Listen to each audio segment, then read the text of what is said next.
जय माता दी। नवरात्रि केवल एक त्योहार नहीं है, हमारी संस्कृति में यह 9 दिवसीय पवित्र साधना, भक्ति और आत्म परिवर्तन का अवसर रही है। इन 9 रातों में हम मां दुर्गा के 9 स्वरूपों का स्मरण करते हैं और अपने हृदय को शुद्ध करने का संकल्प लेते हैं। नवरात्रि का शाब्दिक अर्थ है 9 रातें, पर इसका भाव इससे कहीं गहरा है। यह समय है आत्मनिरीक्षण का, श्रद्धा का और नई ऊर्जा पाने का, जहां परिवार, मंदिर और गांव हर जगह भक्त मां की आराधना में खो जाते हैं। हर घर में कलश की स्थापना होती है, दीप जलते हैं और भजन कीर्तन होते हैं। नवरात्रि हमें सिखाती है कि किस तरह आध्यात्मिक ऊर्जा को अपने जीवन में लाकर हम हर कठिनाई से साहस और धैर्य से सामना कर सकते हैं। इन 9 दिनों में मां दुर्गा के अलग अलग रूपों का स्मरण है। प्रत्येक रूप का अपना संदेश है: धैर्य, शक्ति, करुणा, निष्ठा और जीवन की चुनौतियों से लड़ने की ठोस शिक्षा।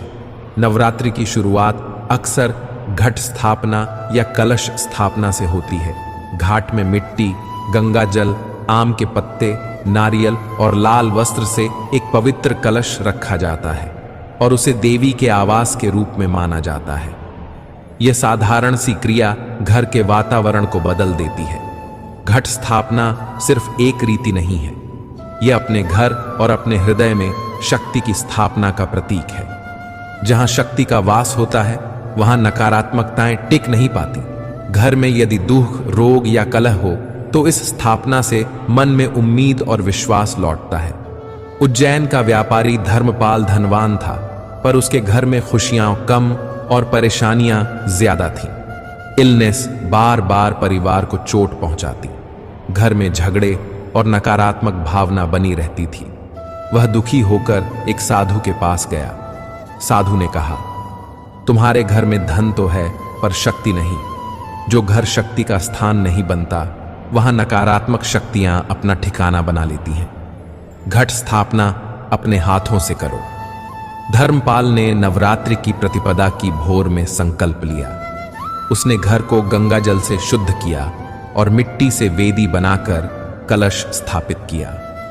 उसने किसी पंडित पर निर्भर नहीं रहा, पत्नी के साथ बैठकर स्वयं दुर्गा सप्तशती का पाठ किया।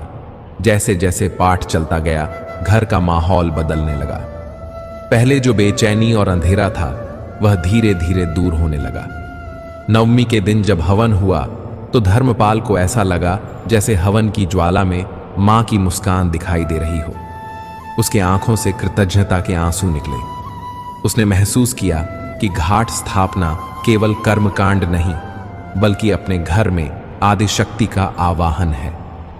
नवरात्रि का पहला दिवस मां शैलपुत्री को समर्पित है। शैल का अर्थ पर्वत है और पुत्री अर्थात पुत्री। मां शैलपुत्री पर्वत की पुत्री हैं, स्थिर, दृढ़ और अटल। उनकी उपासना करने से मन भी पर्वत जैसा स्थिर हो जाता है। कांगड़ा घाटी का शंकर एक मूर्तिकार था। उसकी कलाकारी में जान थी, बावजूद इसके उसकी जिंदगी अचानक बदल गई। एक भयंकर बाढ़ ने उसके घर और कार्यशाला को बर्बाद कर दिया। सब कुछ खोकर वह टूट गया और ऊंचे पर्वत पर जाकर बैठ गया। जीवन खत्म करने की सोचने लगा। पर्वत की चट्टान पर जब वह बैठा था, पास ही एक छोटे से देवी मंदिर की घंटी बजी। वह मंदिर बाढ़ से बचा हुआ था और उसमें मां दुर्गा की टूटी फूटी मूर्ति पड़ी थी। मूर्ति का एक हाथ टूट गया था, पर फिर भी वह पूजनीय और शांत दिख रही थी। शंकर के भीतर कलाकार उठ खड़ा हुआ। उसने ठान लिया, मैं मां की सच्ची मूर्ति बनाऊंगा, जो दृढ़ और अटल हो।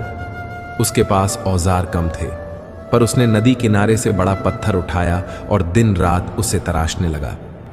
गांव वाले उसे पागल कहने लगे, पर शंकर ने हार नहीं मानी। उसकी लगन और भक्ति ने कर्म को साधना बना दिया। नवरात्रि के दिनों में शंकर ने मां शैलपुत्री का ध्यान कर कठोर साधना की। नवमी की सुबह जब उसने प्रतिमा पूरा किया, तो वह अद्भुत बन गई। चेहरे पर करुणा, हाथ में त्रिशूल और कमल, ऐसी मूर्ति कि देखने वाले रुक कर निहारते रहे।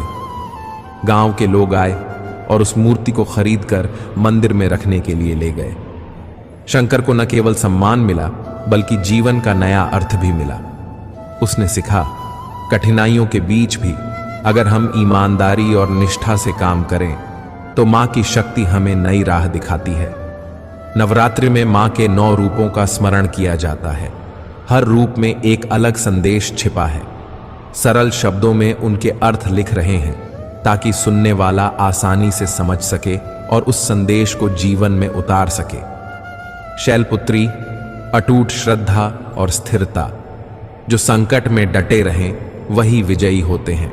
ब्रह्ची, ब्राह्मी ब्रज, हम सरल रूप से ब्रह्मी कह सकते हैं।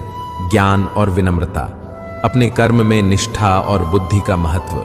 चंद्रघंटा, साहस और दैवीय शौर्य, डर को पराजित करने का साहस। कूष्मांडा, सर्जनात्मकता और रोशनी, अंधेरे में भी आशा बिखेरने की शक्ति। स्कंदमाता, मां का रूप, करुणा और पालन पोषण। परिवार और बच्चों के लिए समर्पण। कात्यायनी, कात्यायनी, अद्भुत साहस और सामाजिक न्याय के लिए संघर्ष। कालरात्रि, कालरात्रि, बुरी शक्तियों का विनाश। अंधकार से लड़ने की अटल शक्ति। महागौरी, महागौरी, निर्मलता और शुद्धता, आत्मा की सफाई और सच्चाई। सिद्धिदात्री, सिद्धिदात्री, ज्ञान और सिद्धियां देने वाली मां। अंत में जीवन की पूर्णता। नोट, ऊपर दिए गए नामों और अर्थों को सरल भाषा में समझाया गया है ताकि युवा और बुजुर्ग दोनों इसे आसानी से समझ सकें। नवरात्रि की कहानियां केवल पुरानी दंतकथाएं नहीं, वे जीवन के सबक हैं। इनमें यह बात छिपी है कि जो मन में अटूट श्रद्धा रखता है, जो कठिन परिश्रम और सच्ची श्रद्धा से कार्य करता है, वह किसी भी विपत्ति से जीतकर उभर सकता है। कथा हमें यह भी सिखाती है कि आध्यात्मिकता केवल मंदिर में बैठे रहने का नाम नहीं, यह कर्म के साथ श्रद्धा का संगम है। धर्मपाल ने जब स्वयं कलश स्थापित किया तब उसके घर में शांति आई। शंकर ने जब पत्थर तराशा तब उसकी कला और जीवन फिर से चमकी। यह सब सिखाता है, भक्ति और प्रयास साथ जाए तो जीवन में चमत्कार संभव है। नवरात्रि का अर्थ आध्यात्मिक उन्नति है, पर इसे रोजमर्रा की जिंदगी में भी उतारा जा सकता है। यहाँ कुछ सरल उपाय दिए जा रहे हैं। प्रातःकाल उठना, भोर में उठकर थोड़ी प्रार्थना करें या थोड़ी देर ध्यान रखें, इससे मन शांत होता है। घट स्थापना, अपने घर में कलश रखकर नवरात्रि का स्वागत करें, यह घर का माहौल बदल देता है। भजन और स्तुति, रोज कम से कम कुछ भजन या दुर्गा पाठ पढ़ें, यह मन में विश्वास बढ़ाता है। दान और सेवा, नवरात्रि में जो कुछ भी सुख मिला हो उसे दूसरों के साथ बांटें। दान से मन हल्का होता है। सादा भोजन और संयम, कई भक्त इन दिनों सादा और शुद्ध खाना खाते हैं। संयम से आत्मा को मजबूती मिलती है। सकारात्मक चिंतन, नकारात्मक विचारों से दूर रहें, सकारात्मक सोच रखें। इन छोटे छोटे बदलावों से नवरात्रि का सार हमारे जीवन में उतर सकता है और हम स्थायी परिवर्तन देख सकते हैं। श्रद्धा रखो बल्कि कर्म करो, केवल विश्वास से काम नहीं चलता, प्रयत्न भी जरूरी है। धैर्य रखो, कठिन दिनों में धैर्य रखने वाले ही अंत में सफल होते हैं। सादा जीवन अपनाओ, भौतिकता से ऊपर उठो, आंतरिक शांति महत्वपूर्ण है।